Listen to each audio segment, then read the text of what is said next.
Good evening, Don't Unfriend Me Nation, episode 435.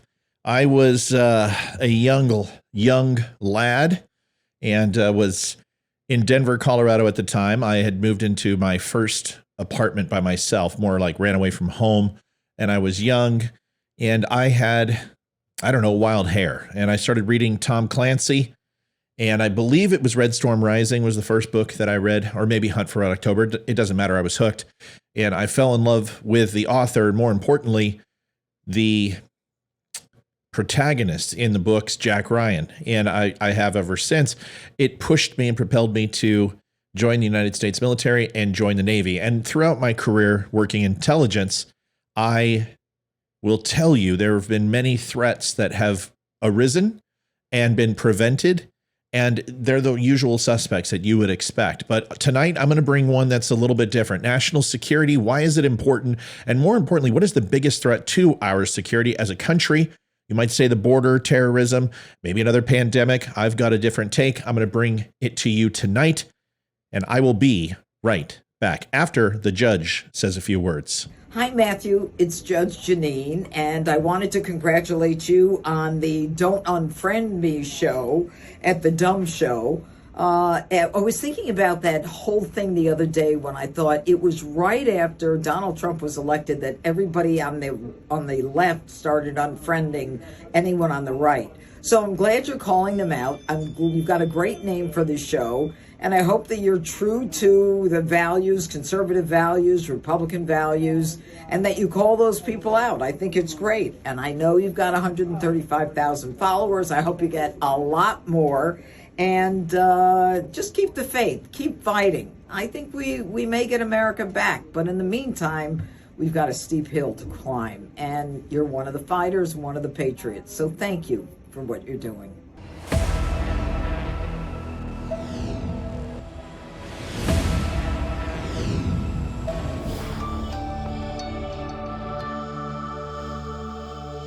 Thank you, Judge, for the nice words. I do appreciate it. Who am I? My name is Matthew Spear. I am the host of Don't Unfriend Me, as I said, but also Breaking Truth. It's a little short segment that we do outside of our live show. By the way, you can see us 8:30 p.m. Eastern, Monday, Wednesday, and Friday on our live show, and then our recorded show throughout the week.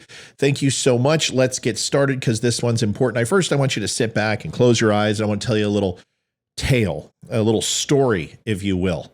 So we'll start it like all stories should start. Once upon a time in a country called America. The government lived beyond its means and borrowed money from other countries to pay for its expenses. The amount owed, also known as the national debt, continued to grow year after year. Despite warnings from financial experts, the government refused to make cuts or find alternative sources of revenue. As the debt grew, the country became more and more dependent on its creditors. Interest payments on the debt took up a larger portion of the budget, leaving less money for important programs such as education, healthcare, and national defense.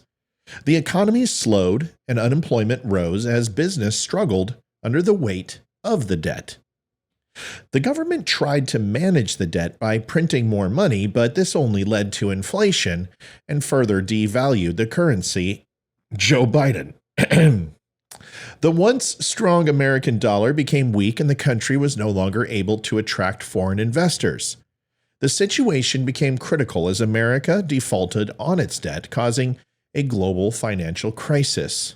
Creditors demanded payment and the government was forced to make harsh cuts to essential services.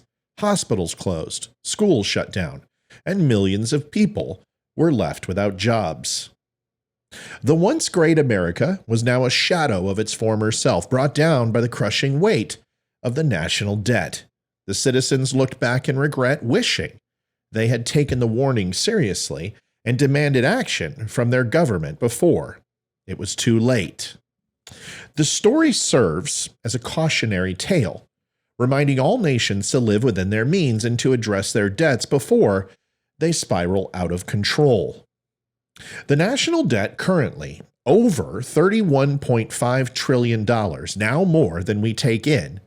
That's $94,000 for every American and $246,867 For the real victims, the American taxpayer. In the next 8 years, we're going to tack on an extra $7 trillion in debt alone. These numbers refer to the amount of money owed by the federal government to its creditors. It has been increasing steadily over time as the government continues to spend more than it collects in revenue. The things that you might want to consider and why the debt is important, well, because financial instability. It's a high level of national debt, and it can negatively impact the economy by reducing the government's ability to fund necessary programs, as I alluded to earlier, leading to higher interest rates and inflation and potentially reducing the value of the American dollar. Reducing investment. The government may have to compete with the private sector for investment dollars, potentially driving up borrowing costs and reducing the amount of money available for private sector investment. Crowding out, as it's called, the government's borrowing can also become a factor. Private sector investment by driving up interest rates and reducing the amount of capital available for investment in the economy. This will also be a burden on future generations. The national debt represents that large burden that we've all been facing, but now it's becoming insurmountable. This will potentially have to be reduced by their ability to invest in their own priorities and potentially impacting the long-term growth of the economy if there's money to even invest. The debt ceiling, or the legal limit on the amount of the debt of the federal government can issue, is a potentially dangerous issue because it restricts the government's ability to finance its operations and pay its bills. If the debt ceiling is not raised in a timely manner, the government may be forced to default on its obligations, potentially leading to a financial crisis and that damaging economy, and, more importantly, the country's reputation as a borrower. We were accredited a AAA rating, and then it was lowered. Nothing really changed, but why? Well, because the debt is looming, and there was no way to stop it, and there still isn't. And the only true way to do it is to stop spending.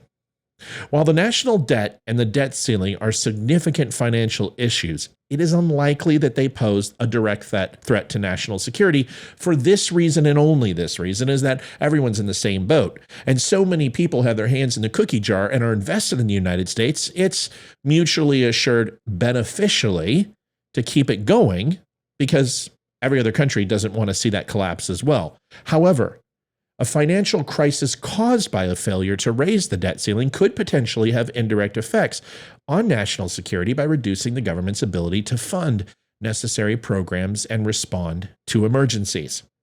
It isn't difficult to determine a single biggest threat to the national security, but it can vary depending on a number of factors, including a country's specific circumstances and geopolitical situation. However, the DoD of Defense currently funds or spends money working on solving all of the following proactively, except the last one. Terrorism. The threat of terrorism remains a major concern for many countries as extremist groups continue to carry out attacks that cause loss of life and disrupt economies. Cybersecurity. With the increasing reliance on technology, the threat of cyber attacks and cyber espionage is becoming more prevalent. How about military conflict? The possibility of military conflict with other nations remains a major concern for many countries as tensions between nations can escalate and lead to war. Also, natural disaster. Natural disasters such as hurricanes, earthquakes, pandemics can cause significant damage and pose a threat to national security. Number 5 on the list, the most probable with the Department of Defense, is economic instability. Economic instability, such as recessions and financial crises, can have a significant impact on a country's stability and security, like I stated.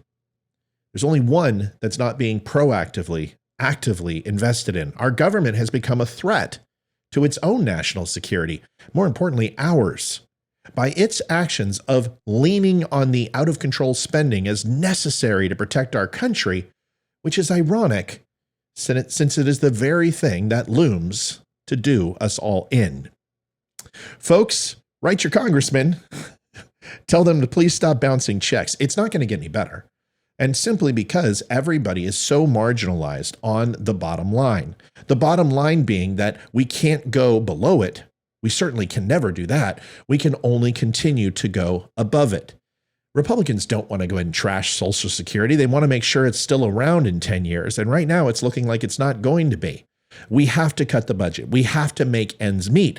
But the problem is that the United States, and especially this two-party system, has the things that they want, and there's nothing that they don't. And until they do, we're going to continue to be faced with this threat.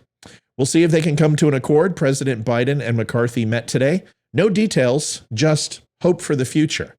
We'll see what happens. Folks, you can do me a favor and come on back and see what happens at 8:30 live on the show. You can find me right down here at The Dumb Show across all social media, or go to thedumbshow.com and pick up yourself an amazing bag of coffee. Betsy Ross, the Don't Tread on Me, come and take it, all provided by Minuteman Coffee. They're fantastic.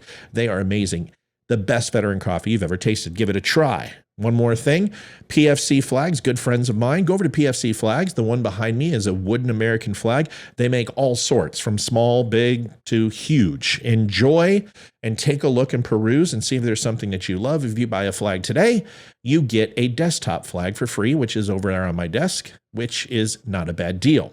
Folks, thanks for stopping by. Thanks for watching Don't Unfriend Me. I will go out like I always do with the Veteran Crisis Hotline, 1-800-273-8255. Press 1. 22 vets a day commit suicide. It's way too many. Please share this number with a veteran. Let them know it is free of charge. It'll never be reported to their duty station. And if you are not a veteran, don't let the name fool you. All you got to do is pick up the phone and they will answer the bell for you. Folks, appreciate you. Thanks for watching Don't Unfriend Me tonight. And I will see you at 8:30. Or I will see you tomorrow. Either way, God bless.